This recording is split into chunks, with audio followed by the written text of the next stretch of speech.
Hello everyone. आज की हमारी वीडियो का टॉपिक है Coulomb's law and it's limitations.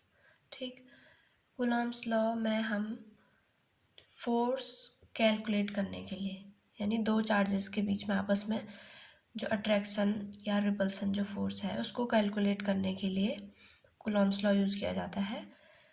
तो कूलॉम्स लॉ में सबसे पहले हम ये जान लेते हैं कि ये पॉइंट चार्जेस क्या होते हैं, यानी स्थिर बिंदु आवेश। ठीक है, ये बिंदु आवेश क्या होते हैं? तो point charges are very small charges, यानी बहुत छोटे आवेशों को हम क्या कहते हैं? बिंदु आवेश।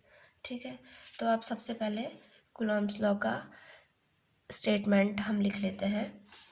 वैसे तो सबको पता हो गई, फिर भी लिख लेते हैं। ये इसका स्टेटमेंट, इट स्टेट दैट क्या है? Force of attraction. ठीक है, वो डिपेंड करता है चार्जेस कैसे हैं, अट्रैक्शन और रिपल्सन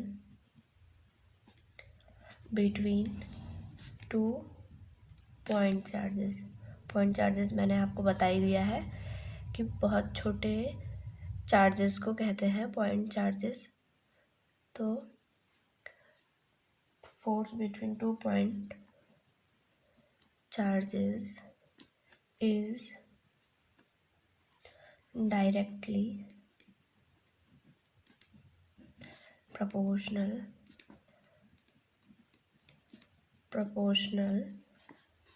to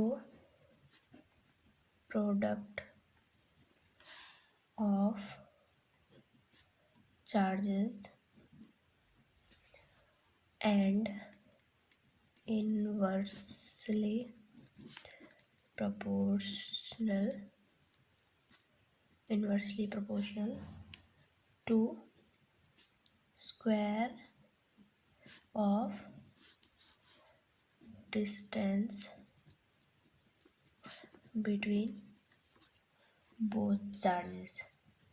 ठीक है, ये इसका स्टेटमेंट है। अगर हम इसको समझें तो इसके लिए एक फिगर बनाते हैं। जैसे हमने दो चार्जेस लिए Q1 और ये भी पॉजिटिव चार्ज Q2, तो ये सेम चार्जेस है। ठीक है, तो इनके बीच की जो दूरी माना R है, तो इनके बीच रिपल्सन फोर्स लगेगा।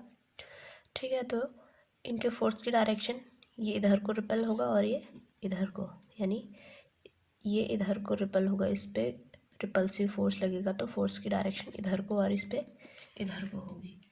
अगर हम अपोजिट चार्ज लें, जैसे माना Q1 हमने पॉजिटिव और Q2 हमने निगेटिव चार्ज लिया।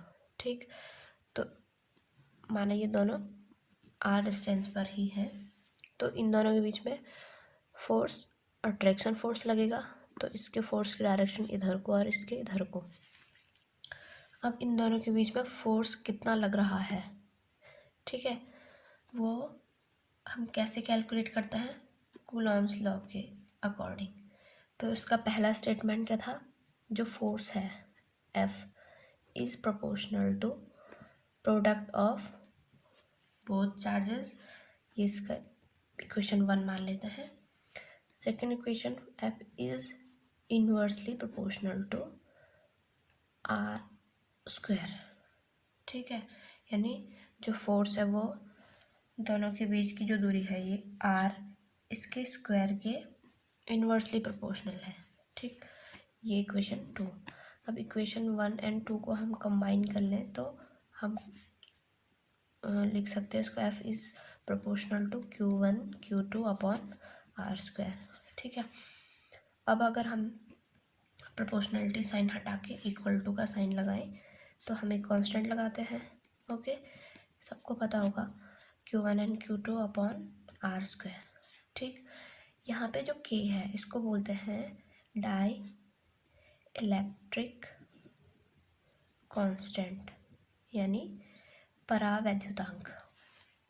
इसको हिंदी में बोलते हैं परावैद्युतांक, और इसकी मैथमेटिकल वैल्यू कितनी होती है? K = 1/4 पाई एप्सिलॉन नॉट, और न्यूमेरिकल वैल्यू 9 × 10⁹ के इक्वल होती है। यहाँ पे एप्सिलॉन नॉट क्या है, परमिटिविटी ऑफ फ्री स्पेस। ठीक है, इन दोनों के बारे में हम बाद में डिटेल से पढ़ेंगे, के बारे में और एप्सिलॉन नॉट के बारे में। ये एप्सिलॉन नॉट फ्री स्पेस की परमिटिविटी यानी विद्युतशीलता है। ठीक, यहाँ से के की वैल्यू हमने इसको इक्वेशन 3 मान लेते हैं, इक्वेशन 3 में रख ली, तो के इक्वल टू नहीं F equal to 1/4 pi epsilon nought Q1 Q2/r²। ठीक है, तो ये आया हमारा फोर्स। कूलॉम के नियम से हमने फोर्स कैलकुलेट करना है, वो इस फॉर्मूले से आएगा। ठीक है, और फोर्स की यूनिट क्या होती है, न्यूटन। ओके, फोर्स को की जो यूनिट है वो है न्यूटन। ठीक, अब इसकी कुछ लिमिटेशंस हैं। ठीक, इसकी लिमिटेशन, सबसे पहले लिमिटेशन क्या है कि ये सिर्फ स्टैटिक चार्जेस के लिए है, यानी स्टैटिक यानी स्थिर आवेशों के लिए, ओनली फॉर स्टैटिक चार्जेस,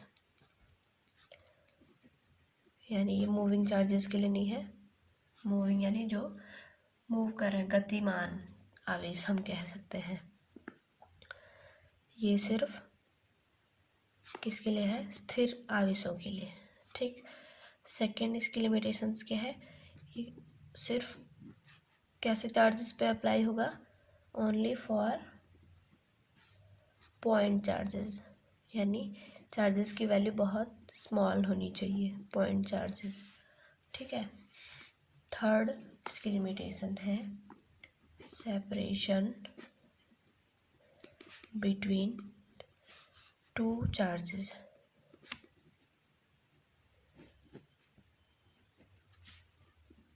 जो दो आवेशों के बीच की दूरियां हैं वो बहुत ज़्यादा नहीं होनी चाहिए, यानी separation should not be very large. इसको हम जैसे माना कोई चार्ज है, ए पॉइंट पे उसको रखा है, अब अगर हम दूसरा कोई चार्ज उससे बहुत दूर रख दें, यानी 100 मीटर 150 मीटर या 1 किलोमीटर मान लेते हैं, चलो हमने उसको 1 किलोमीटर दूर रखा, तो क्या उस पर कोई फोर्स लगेगा जो ए पॉइंट पे चार्ज है उसके कारण? नहीं, क्योंकि उन दोनों के बीच में बहुत ज़्यादा दूरी है। ठीक, तो उन पर कोई भी फोर्स नहीं लगेगा।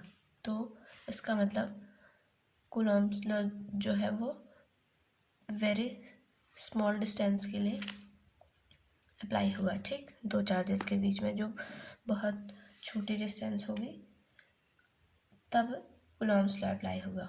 सेकंड है separation between two charges should not be very small. अब थर्ड का था वेरी लार्ज भी नहीं होना चाहिए, और फोर्थ क्या है कि वेरी स्मॉल भी नहीं होना चाहिए। और वो लिमिट कितनी है, जो ये डिस्टेंस है आर, वो 10⁻⁻15 से मीटर से कम नहीं होनी चाहिए। 10⁻⁻15 क्या है, रेडियस ऑफ न्यूक्लियाई। ठीक है, तो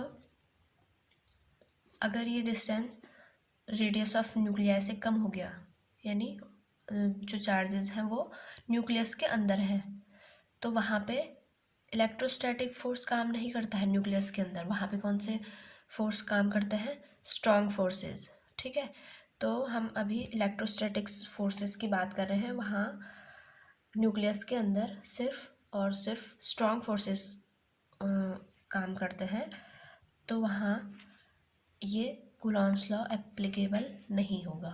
ठीक है, तो इसकी लिमिटेशंस है 4, आप इनको पढ़ लीजिएगा। Thank you.